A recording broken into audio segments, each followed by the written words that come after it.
ഇപ്പോൾ ട്രെയിനിങ് എന്ന് പറയുന്നത് നമ്മളൊരു വർക്ക് ചെയ്തുകൊണ്ടിരിക്കുന്ന സമയത്ത് ഒരു ഫങ്ഷണൽ മാനേജർ അല്ലെങ്കിൽ ഒരു ഫങ്ഷണൽ എംപ്ലോയി വർക്ക് ചെയ്യുന്ന സമയത്ത് അയാളുടെ ജോബ് കുറച്ചുകൂടെ എൻഹാൻസ് ചെയ്യാൻ വേണ്ടിയിട്ട് ഒരു കൺസെപ്റ്റിൽ മനസ്സിലാക്കുകയും ആ സ്കിൽ ബിൽഡ് ചെയ്യുകയും ചെയ്യുന്ന ആവശ്യമാണ് ഈ ട്രെയിനിങ് എന്ന് പറയുന്നത്. അപ്പോൾ അങ്ങനെയുള്ള ആൾക്കാർക്കാണ് ട്രെയിനിങ് കൂടുതലും ആവശ്യമായിട്ട് വരുന്നത്. മെൻറ്ററിങ് എന്ന് പറഞ്ഞു കഴിഞ്ഞാൽ ഏതെങ്കിലും ഒരു സ്പെസിഫിക് ആയിട്ടുള്ളൊരു ഏരിയയിൽ എക്സ്പെർട്ടീസ് നേടണം എന്ന് ആഗ്രഹിക്കുന്ന ആൾക്കാർക്ക് ഒരു എക്സ്പീരിയൻസ്ഡ് ആയിട്ടുള്ള ഒരു എക്സ്പേർട്ടായിട്ടുള്ള ഒരാളിൽ നിന്നും കണ്ടിന്യൂസ് ആയിട്ട് കിട്ടുന്ന ഒരു മെൻറ്ററിങ് പ്രോസസ്സ്. ഒരാൾ ഒരു പർട്ടിക്കുലർ സബ്ജക്റ്റിൽ വളരെ നോളജബിൾ ആണ്, ആ സബ്ജക്റ്റിൽ തന്നെ മറ്റൊരാളിന് അയാളുടെ അണ്ടറിൽ നിന്ന് പഠിക്കാൻ പറ്റുന്ന ഒരു പ്രോസസ്സാണ്. കോച്ചിങ് എന്ന് പറയുന്നത് ബേസിക്കലി നമ്മൾ ചെയ്യുന്ന കോച്ചിങ്, ബിസിനസ് കോച്ചിങ് എന്ന് പറയുന്നത് ബിസിനസ് ഓണേഴ്സിന് വേണ്ടിയിട്ടുള്ളതാണ്.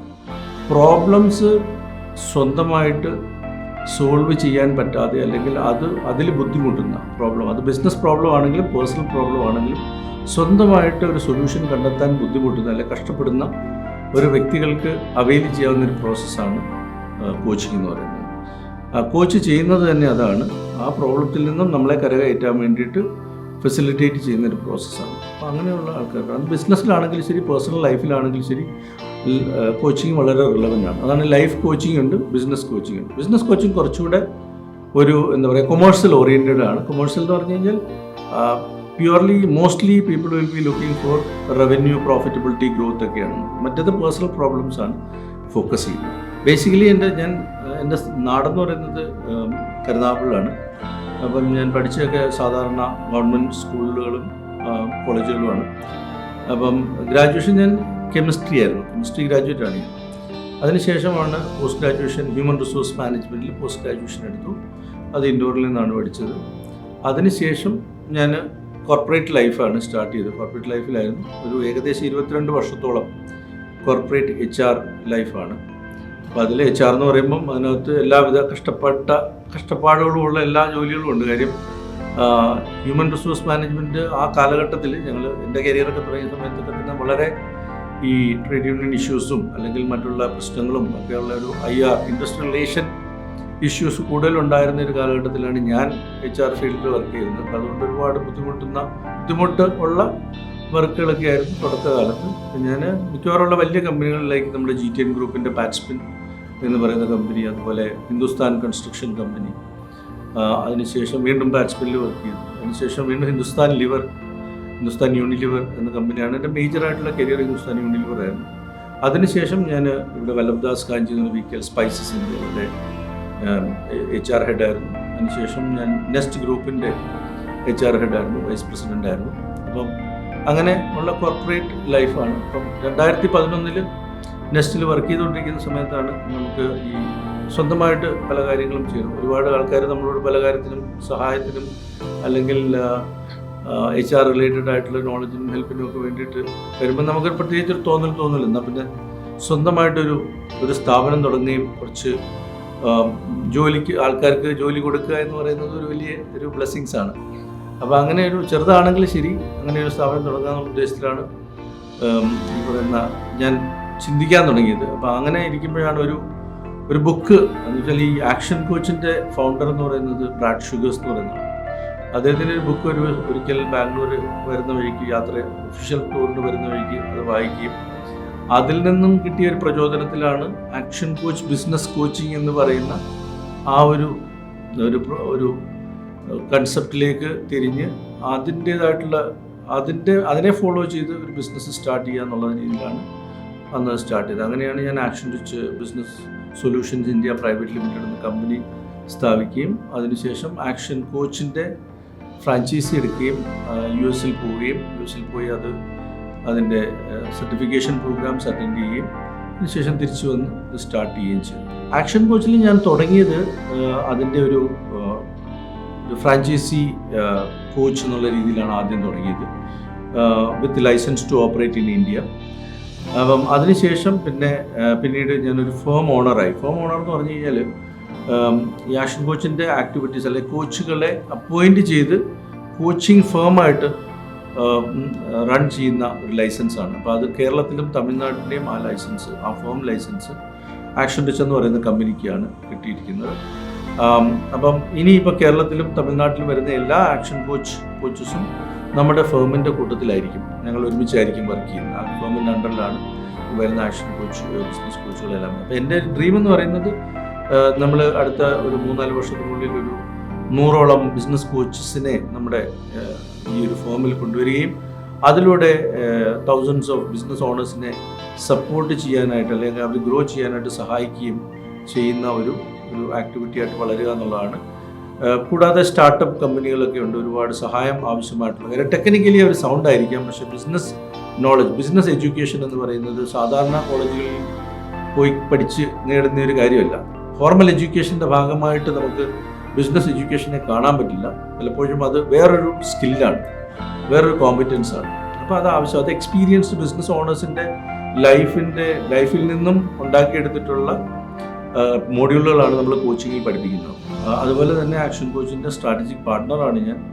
India, middle east, Bangladesh, Nepal, അതുപോലെ തന്നെ മറ്റ് ഏഷ്യൻ കൺട്രീസ്, ഇപ്പം പുതിയതായിട്ട് ഇനിയിപ്പോൾ സിംഗപ്പൂരും മലേഷ്യ അങ്ങനെയുള്ള കൺട്രീസൊക്കെ വരുന്നുണ്ട്.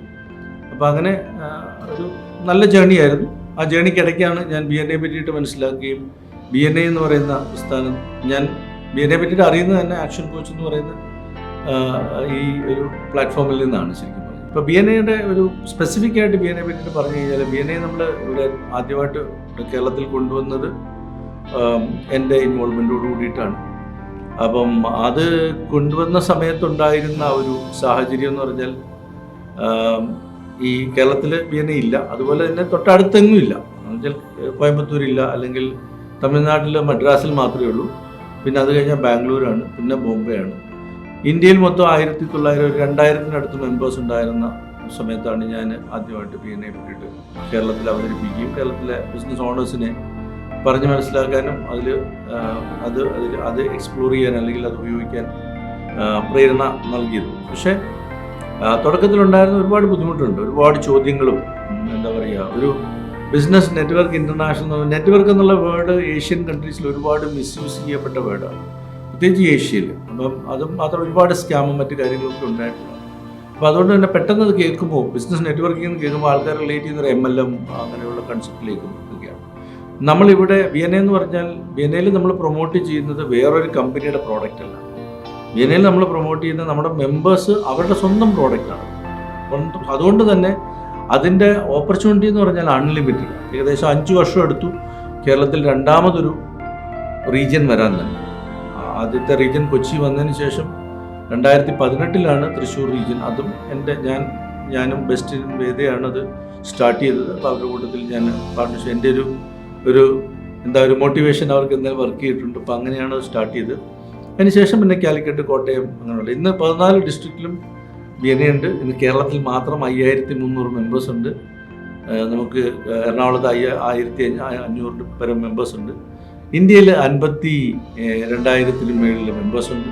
അപ്പോൾ ഒരു സ്ഥാപനം 2000 പേരിൽ നിന്ന് 52,000 പേരിലേക്ക് വളരണം എന്നുണ്ടെങ്കിൽ അതിനതിൻ്റെതായിട്ടുള്ള സ്ട്രെങ്ത് ഉണ്ടാവും, അല്ലാതെ ഒരിക്കലും അത്രയും സ്ട്രോങ് ആയിട്ട് വളരത്തില്ല. അപ്പോൾ ഇന്ന് നോക്കുമ്പോൾ നമ്മൾ കാണുന്ന BNA എന്ന് പറയുന്നത് ഇങ്ങോട്ട് ചോദിച്ച്, ആൾക്കാർ ഫോൺ ചെയ്ത് ചോദിച്ച് എനിക്ക് BNAയിൽ ജോയിൻ ചെയ്യണം എന്ന് പറഞ്ഞ രീതിയിലേക്കാണ്. അപ്പോൾ ഇന്ന് ഓരോരുത്തരും പല സാഹചര്യങ്ങളിലും ഞാൻ മനസ്സിലാക്കുന്ന ആൾക്കാർ ഗെയിനിങ്ങിനേക്കാൾ കൂടുതൽ ഇഷ്ടപ്പെടുന്ന കാര്യം ഗിവിങ് ആണ്.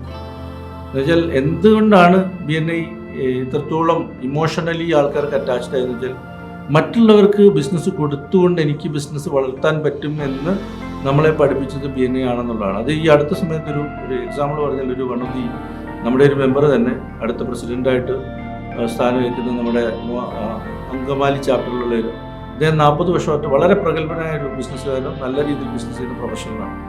അപ്പം പറയുന്നത് 40 വർഷമായിട്ട് ഞാൻ പല മാർക്കറ്റിംഗ് സ്ട്രാറ്റജീസും കണ്ടിട്ടുണ്ട് ബിസിനസ്സുകൾ ചെയ്യാൻ. പക്ഷേ ആദ്യമായിട്ടാണ് നമ്മുടെ ടൗണിലുള്ള മറ്റ് ബിസിനസ്സുകാരെ സഹായിക്കുന്നതിലൂടെ നമുക്ക് വളരാൻ പറ്റും എന്നുള്ളൊരു കൺസെപ്റ്റ് കണ്ട് അത് BNA ആണ് നമ്മളെ പഠിപ്പിച്ചത്. അപ്പോൾ അത് ഇന്ന് വരെ പഠിക്കാത്ത, 73 വയസ്സായി, ഇത് 73ാമത്തെ വയസ്സിൽ എനിക്കത് പഠിക്കാൻ പറ്റി എന്നുള്ളത് അത് കേൾക്കുമ്പോൾ നമുക്കൊരു ഒരു സാറ്റിസ്ഫാക്ഷൻ. പിന്നെ BNA പറ്റിയിട്ട് എടുത്ത് പറയുകയാണെന്നുണ്ടെങ്കിൽ, BNAയുടെ ഒരു പ്രത്യേകത MSMEസിനെ ലോക്കൽ ലെവലിൽ സപ്പോർട്ട് ചെയ്യുന്നു എന്നുള്ളത് മാത്രമല്ല, MSMEസിൻ്റെ റീച്ച്, നമ്മുടെ ടൗണിലുള്ള ഒരു MSME ബിസിനസ് ഓണറുടെ റീച്ച് ടൗൺ വിട്ട് ഒരു സ്റ്റേറ്റ് ലെവലിലേക്കോ ഒരു നാഷണൽ ലെവലിലേക്കോ ഒരു ഗ്ലോബൽ ലെവലിലേക്കോ കൊണ്ടുപോകാൻ കഴിവുള്ള ഒരു ഓർഗനൈസേഷനാണ്. കാര്യം അത്രയും നെറ്റ്വർക്കിംഗ് റീച്ച് ഉള്ളതാണ്. മറ്റൊരു ഒരു ഒരു ഒരു നെറ്റ്വർക്ക് പോലെയല്ല.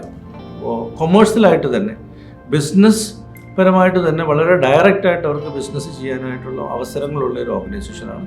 പക്ഷേ അത് എങ്ങനെയാണ് ആൾക്കാർ ഉപയോഗിക്കുന്നത് എന്നുള്ളതുപോലെ ഡിപ്പെൻഡ് ചെയ്തിരിക്കും. നമ്മുടെ ജോബ് എന്ന് പറയുന്നത് ആ പ്ലാറ്റ്ഫോം ഒരുക്കുക, അതിനാവശ്യമായിട്ടുള്ള ട്രെയിനിങ്ങും നോഹവും മറ്റു കാര്യങ്ങളും പ്രൊവൈഡ് ചെയ്യുക, അതോടൊപ്പം തന്നെ കണ്ടിന്യൂസ് ആയിട്ട് വെൻഡർ ചെയ്യുക, കോച്ച് ചെയ്യുക എന്നുള്ളതാണ്. അപ്പം ഞാൻ കോച്ചിങ് സ്കില്ലുകളും BNI ഉപയോഗിക്കാറുണ്ട്. കാര്യം ഇതൊരു ടീം വർക്കാണ്, ലീഡർഷിപ്പ് ടീം വർക്ക് തന്നെയാണ്. അപ്പം ഇതൊരു കോംപ്ലിമെൻറ്റിങ് ബിസിനസ് തന്നെയാണ്. പിന്നെ വലിയ കമ്പനികൾക്ക് വേണ്ടി നമ്മൾ എക്സിക്യൂട്ടീവ് കോച്ചിങ് അങ്ങനെയുള്ള പ്രോഗ്രാംസ് ഒക്കെ പ്രൊവൈഡ് ചെയ്യുന്നുണ്ട്. പേഴ്സണൽ ലൈഫിൽ ഇൻഫ്ലുവൻസ് ചെയ്തത് എല്ലാവരുടെയും മിക്കവാറും ആൾക്കാർക്ക് അച്ഛനും അമ്മയും തന്നെയാണ്. അതുപോലെ തന്നെ എനിക്കും അത് തന്നെയാണ്. കാര്യം ഞാൻ അച്ഛനും അമ്മയും രണ്ടുപേരും ഗവൺമെൻറ് എംപ്ലോയീസ് ആയിരുന്നു.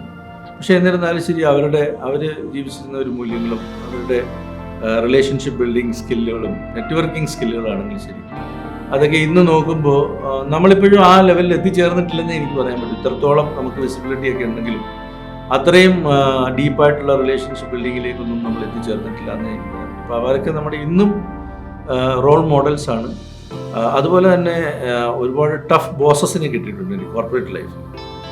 അതൊരു വലിയൊരു ബ്ലെസ്സിങ്സ് ആയിട്ടാണ് ഞാൻ കാണുന്നത്. കാര്യം അവരാണ് നമ്മളുടെ ശരിക്കും പറഞ്ഞാൽ പേഴ്സണാലിറ്റിയെ അല്ലെങ്കിൽ ഒക്കെ മോൾഡ് ചെയ്യാൻ സഹായിച്ചിട്ടുള്ളത്. പൊതുവെ ഒരു ഷൈ ആയിട്ടുള്ള ഒരാളായിരുന്ന ആണ് ഞാൻ.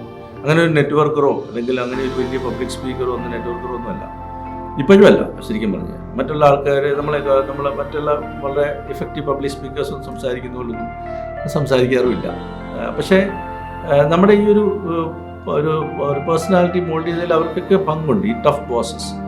അപ്പം പലരും ഈ ടഫ് ബോസസിനെ വെറുക്കുന്നവരാണ്. പക്ഷെ ഞാൻ ഒരുപാട് തിരിഞ്ഞു നോക്കുമ്പോൾ മിക്കവാറും ഉള്ള എല്ലാ അച്ചീവ്മെൻറ്റ്സും we owe a lot of things to the tough boss. പിന്നെ ട്രേഡ് യൂണിയൻ ലീഡേഴ്സ്, എൻ്റെ പ്രൊഫഷണലി ഞാൻ ഒരുപാട് എന്താ പറയുക പഠിക്കുകയും അല്ലെങ്കിൽ നന്നായിട്ട് വാഗ്വാദങ്ങൾ നടത്തുകയും ചിലപ്പോൾ ഫൈറ്റ് ചെയ്യുകയും ഒക്കെ ചെയ്ത് ആണെങ്കിലും ഒരുപാട് കാര്യങ്ങൾ പഠിച്ചത് അവരൊക്കെ പീപ്പിൾ ലീഡേഴ്സാണ്, പീപ്പിൾ മാനേജേഴ്സ് തന്നെയാണ്.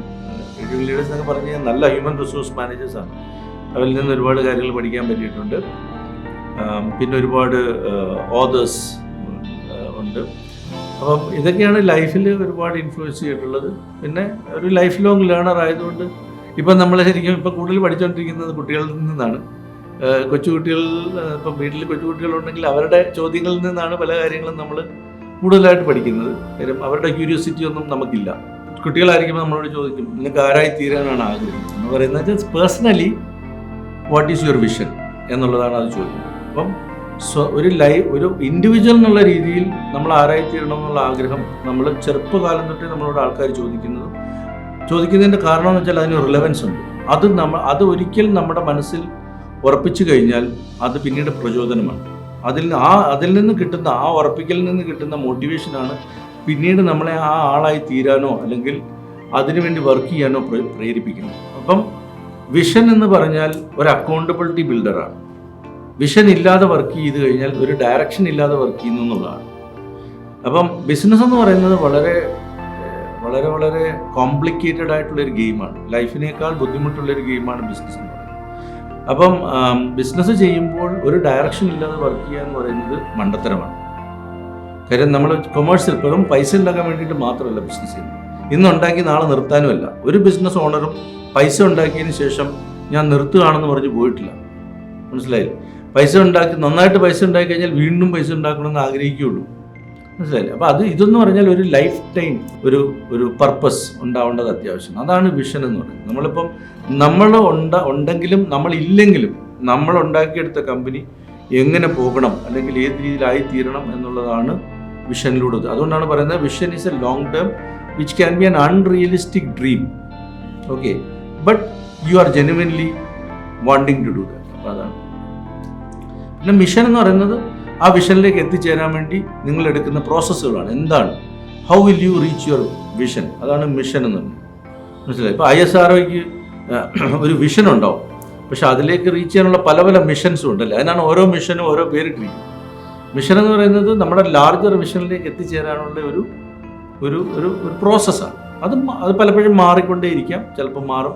അത് കഴിഞ്ഞാൽ പിന്നെ കോർ വാല്യൂസ് എന്ന് പറയും. നമ്മൾ വാല്യൂസ് എന്ന് പറഞ്ഞാൽ മൂല്യങ്ങൾ എന്നുള്ളതാണ്. മൂല്യങ്ങൾ എന്ന് പറഞ്ഞാൽ എന്താണെന്ന് വെച്ചാൽ നമ്മുടെ ജീവിതത്തിൽ ഒരു വ്യക്തിക്ക് അയാളുടെ ജീവിതം നയിക്കാനായിട്ട് അദ്ദേഹം കണ്ടുപിടിക്കുന്ന ചില മൂല്യങ്ങളുണ്ട്. അതുപോലെ തന്നെ ബിസിനസ് ചെയ്യുമ്പോഴും നമ്മൾ മനസ്സിലാക്കണം, അല്ലെങ്കിൽ നമ്മൾ ഫോളോ ചെയ്യാൻ ആഗ്രഹിക്കുന്ന മൂല്യങ്ങൾ എന്തൊക്കെയാണ്. അത് കമ്പനി ഡിഫൈൻ ചെയ്തില്ലെങ്കിൽ വേറെ ആരെങ്കിലുമൊക്കെ വന്ന് ഡിഫൈൻ ചെയ്ത് നമ്മുടെ കമ്പനിയിൽ അവരുടെ മൂല്യങ്ങൾ കൊണ്ടുവന്ന് വയ്ക്കും. അപ്പോൾ ഒരു ഓർഗനൈസേഷനെ സംബന്ധിച്ചിടത്തോളം ഈ കോർ വാല്യൂസ് ഡിഫൈൻ ചെയ്യുന്നതിലൂടെ ഞാൻ എൻ്റെ ബിസിനസ് റൺ ചെയ്യുന്നത് ഈ മൂല്യങ്ങളെ അടിസ്ഥാനപ്പെടുത്തിയിട്ടായിരിക്കും. അപ്പം നിങ്ങൾക്ക് എൻ്റെ കൂട്ടത്തിൽ ബിസിനസ് ചെയ്യണമെന്നുണ്ടെങ്കിലും ഇതേ വാല്യൂസ് ഉണ്ടെങ്കിൽ മാത്രമേ ഇവിടെ നിൽക്കാൻ പറ്റുള്ളൂ. അത് വെൻഡേഴ്സ് ആണെങ്കിലും കസ്റ്റമേഴ്സ് ആണെങ്കിലും ശരി, എംപ്ലോയീസ് ആണെങ്കിലും ശരി, ഇവരെല്ലാം ഒരു ബിഹേവിയറാണ്, ഒരു ഓർഗനൈസേഷൻ്റെ ബിഹേവിയറാണ് ഈ വാല്യൂസ് എന്ന് പറയുന്നത്. അപ്പോൾ അതുകൊണ്ടാണ് നമ്മൾ വാല്യൂ ബേസ്ഡ് ബിഹേവിയർ എന്നൊക്കെ പറയും. ഈ വാല്യൂസ് ഡെമോൺസ്ട്രേറ്റ് ചെയ്യുന്നുണ്ട്. ഇപ്പം ഞാൻ ഹിന്ദുസ്ഥാനിൽ ഒരു എക്സാമ്പിൾ പറഞ്ഞാൽ അവിടെ വാല്യൂ ബേസ്ഡ് ബിഹേവിയർ എന്ന് പറയുന്നത് പെർഫോമൻസ് അപ്രൈസലിൻ്റെ ഒരു ഭാഗമാണ്. ഓരോ എംപ്ലോയിയും വാല്യൂസിനെ ബേസ് ചെയ്തിട്ടുള്ള ബിഹേവിയർ ഡെമോൺസ്ട്രേറ്റ് ചെയ്തിട്ടുണ്ടെന്നുള്ളത് നമ്മൾ റീഇൻഫോഴ്സ് ചെയ്യണം. എന്ന് വെച്ചാൽ അത്രത്തോളം കോർ വാല്യൂസിനെ ബഹുമാനിക്കുകയും അതുപോലെ തന്നെ സീരിയസ് ആയിട്ട് കാണുകയും ചെയ്യുന്ന ഓർഗനൈസേഷനാണ് വലിയ ഓർഗനൈസേഷൻ. അതുകൊണ്ടാണ് അതെല്ലാം 100-150 വർഷങ്ങൾ നിലനിന്ന് പോകുന്നതിൻ്റെ കാര്യം എന്ന് പറഞ്ഞു കഴിഞ്ഞാൽ ഈ കാര്യങ്ങൾക്കൊക്കെ ഇമ്പോർട്ടൻസ് കൊടുക്കുന്നുണ്ടാണ്. Mission goals, core values, code of ethics, ഇതൊക്കെ അക്കൗണ്ടബിലിറ്റി ബിൽഡേഴ്സാണ്. ബിസിനസ് എന്ന് പറയുന്ന ഒരു അക്കൗണ്ടബിലിറ്റിയാണ്, അല്ലാതെ വേറൊരു കൊമേഴ്സ്യൽ ട്രാൻസാക്ഷൻ അല്ല. നമുക്ക് നമ്മളോടും നമ്മുടെ കമ്പനിയോടും കമ്പനിയിലുള്ള എംപ്ലോയീസിനോടും കസ്റ്റമേഴ്സിനോടും വെൻഡേഴ്സിനോടും സമൂഹത്തിനോടും ബാധ്യതയുണ്ട്. ആ ബാധ്യതകൾ ഉറപ്പിച്ചു നിർത്താൻ വേണ്ടിയിട്ട് സഹായിക്കുന്ന പ്രോസസ്സ് അല്ലെങ്കിൽ പോയിന്റുകളാണ് ഈ പറയുന്ന, അല്ലെങ്കിൽ കൺട്രോൾ പോയിന്റുകളാണ്, കൺട്രോൾ മെക്കാനിസംസ് ആണ് ഈ പറയുന്ന mission core values, code of ethics എന്ന് പറയുന്നത്. ശരിക്കും പറഞ്ഞു കഴിഞ്ഞാൽ ഇന്ന് നമുക്ക് ഡൂസ് എന്ന് തോന്നുന്നത് നാളെ ഡോൺസ് ആവാം. ഇന്ന് ഡോൺസ് എന്ന് തോന്നുന്നത് ചിലപ്പോൾ നാളെ ഒരു പക്ഷേ റിലവൻ്റ് ആവാം. അങ്ങനെ അത് ഓരോ സിറ്റുവേഷൻ അനുസരിച്ച്, മാർക്കറ്റിൻ്റെ സിറ്റുവേഷനും നീഡും കസ്റ്റമേഴ്സിൻ്റെ നീഡ്സും അനുസരിച്ച് മാറുന്നതാണ്. പക്ഷേ എന്നാലും ബിസിനസ് ഓണേഴ്സ് അല്ലെങ്കിൽ ഓൺട്രപ്രനേഴ്സ് എപ്പോഴും മനസ്സിലാക്കേണ്ട ഒരു കാര്യം വെച്ചാൽ ബിസിനസ് ചെയ്യുന്ന സമയത്ത് പ്രോഡക്റ്റ് മാത്രമല്ല, സർവീസോ പ്രോഡക്റ്റോ മാത്രമല്ല ബിസിനസ് എന്ന് പറയുന്നത്. ബിസിനസ് എന്ന് പറയുന്നത് ഒരു എക്കോ സിസ്റ്റമാണ്. അപ്പോൾ ആ എക്കോ സിസ്റ്റത്തിൽ നമുക്ക് നിലനിന്ന് പോകണമെന്നുണ്ടെങ്കിൽ അതിനാവശ്യമായിട്ടുള്ള വാല്യൂസ് ഉണ്ട്, മൂല്യങ്ങൾ. നമ്മളൊരു നല്ല മൂല്യം അടിസ്ഥാനപ്പെടുത്തിക്കൊണ്ട് നടത്തുന്ന ബിസിനസ്സുകൾ സർവൈവ് ചെയ്യും വർഷങ്ങളോളം. ഇപ്പോൾ ആക്ഷൻ കോച്ച് ആണെങ്കിൽ ഒരു ഏകദേശം 32 വർഷത്തെ പാരമ്പര്യമുള്ളൊരു ബിസിനസ്. BNA ആണെങ്കിൽ ഏകദേശം 40 വർഷത്തോളം ആവാറാവും, 39 ഇയേഴ്സ് ആവുന്നു. അപ്പോൾ ഇത് സർവൈവ് ചെയ്യാനുള്ള, അപ്പോൾ ഇപ്പോൾ ടാറ്റാസ്, നമ്മുടെ വലിയ കമ്പനികളുടെ എടുത്ത് നോക്കിയാൽ കേരളത്തിൽ തന്നെയുള്ള എത്രയോ വലിയ വളരെ പാരമ്പര്യമുള്ള കമ്പനികൾ, ഇതെല്ലാം നിലനിൽക്കുന്നതിൻ്റെ പ്രധാന കാരണം പ്രോഡക്റ്റിൻ്റെ കേപ്പബിലിറ്റിയോ അല്ലെങ്കിൽ സർവീസ് കേപ്പബിലിറ്റി മാത്രമല്ല, അവർ വർക്ക് ചെയ്യുന്ന ഒരു മൂല്യം, ആ മൂല്യങ്ങൾ, അതുപോലെ തന്നെ corporate governance, compliances, legal compliances, statutory compliances, respecting the law of the land, respecting people, ഇങ്ങനെയുള്ള കാര്യങ്ങൾ വളരെ പ്രധാനപ്പെട്ട കാര്യങ്ങളാണ്. അതൊരിക്കലും മറന്നുകൊണ്ട് ബിസിനസ് ചെയ്ത് കഴിഞ്ഞാൽ ഒരിക്കലും അത് ശരിയാകും. അപ്പോൾ അതാണ് മെയിനായിട്ട് അങ്ങനെയൊക്കെയുള്ള കാര്യങ്ങളാണ്. ടെക്നിക്കൽ നോളജ് അല്ലെങ്കിൽ ടെക്നിക്കൽ സ്കിൽസ്, മറ്റ് കാര്യങ്ങളൊക്കെ എന്ന് പറഞ്ഞാൽ it is an evolving thing. You cannot say that this is going to be the future എന്ന് പറയാൻ പറ്റാത്തൊരു സാഹചര്യത്തിലാണ് നമ്മൾ ഇന്ന് ഇന്നോവേറ്റ് ചെയ്ത് കൊണ്ടുവരുന്ന ഒരു പ്രോഡക്റ്റ് പോലും you cannot say that this is going to be the future. This is going to be relevant for some times. What is going to be the future എന്നുള്ളത് it is to be tested and proven. ഏറ്റവും സക്സസ്ഫുള്ളായിട്ട് business run ചെയ്യാൻ, മിസ്റ്റേക്കുകൾ ഇല്ലാതെ കൊണ്ടുപോകാൻ പറ്റുന്ന കാലഘട്ടത്തിലാണ് നമ്മൾ ജീവിക്കുന്നത് ശരിക്കും. കാര്യം അത്രത്തോളം ടെക്നോളജി ഡെവലപ്ഡ് ആയിട്ട്. അപ്പം ടെക്നോളജി ബിസിനസ്സിനെ പൂർണ്ണമായിട്ടും സേഫ് ഗാർഡ് ചെയ്തുകൊണ്ട് വർക്ക് ചെയ്യുകയും ആ ടെക്നോളജി ഓപ്പറേറ്റ് ചെയ്യാനായിട്ട് നമുക്ക് കഴിവുള്ള നല്ല ആൾക്കാരെ, നല്ല ആറ്റിറ്റ്യൂഡുള്ള ആൾക്കാരെ കണ്ടുപിടിക്കുകയും ചെയ്ത് ഈ ടെക്നോളജിയും നല്ല ആറ്റിറ്റ്യൂഡുള്ള മനുഷ്യരും നമ്മുടെ കൂട്ടത്തിലുണ്ടെന്നുണ്ടെങ്കിൽ തീർച്ചയായിട്ടും ബിസിനസ്സിനെ ഫുൾ പ്രൂഫ് ചെയ്ത് കൊണ്ടുപോകാം. മനസ്സിലായത്? അതാണ് നമ്മുടെ മനസ്സിൽ കാര്യം. ടെക്നോളജി അത്രത്തോളം വളർന്നു കഴിഞ്ഞു. ഒരു മനുഷ്യൻ എറർ വരുത്തിയാലും മെഷീൻ എറർ വരുത്താത്ത സാഹചര്യത്തിലേക്ക് നമ്മൾ പോയി കഴിഞ്ഞു. അപ്പം നമ്മൾ റിലേ ചെയ്യുന്ന ടെക്നോളജിയും നമ്മൾ റിലേ ചെയ്യുന്ന മനുഷ്യരും സത്യസന്ധരും അതുപോലെ തന്നെ എഫിഷ്യൻറ്റും ആണെന്നുണ്ടെങ്കിൽ ഫുൾ പ്രൂഫാക്കി കൊണ്ടുപോകാൻ സാധിക്കുന്നതാണ്. അത് കണ്ടുപിടിക്കുക എന്നുള്ളതാണ്. എങ്ങനെ നമ്മൾ ഏറ്റവും സ്യൂട്ടബിൾ ആയിട്ടുള്ള ടെക്നോളജി കണ്ടുപിടിക്കും, ഏറ്റവും സ്യൂട്ടബിൾ ആയിട്ട് അതിനെ ഓപ്പറേറ്റ് ചെയ്യുന്ന ആൾക്കാരെ കണ്ടുപിടിക്കും. അത് രണ്ടും നിങ്ങൾക്ക് കിട്ടിയാൽ യു ആർ ലക്കി.